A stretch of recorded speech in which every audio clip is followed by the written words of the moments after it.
Special executive নিয়ে আবারও নতুন করে আলোচনা শুরু হয়েছে। আলোচনা হচ্ছে যে এডিসির জন্য ৩০০টি আসন বৃদ্ধি করার কথা বলছেন।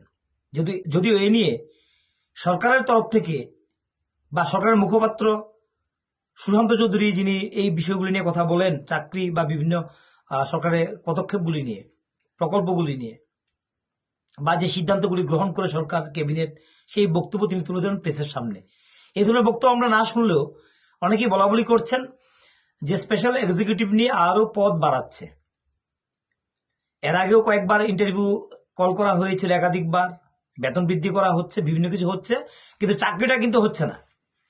আমরা বারবারই কতদিন ধরে বলছিলাম যে চাকরিটা এখন হচ্ছে না। অনেকে রাস্তায় দেখছেন, কথা বলছেন, অনেক কিছু বলছেন, আমরা বলছি চাকরিটা কিন্তু এখন হচ্ছে না।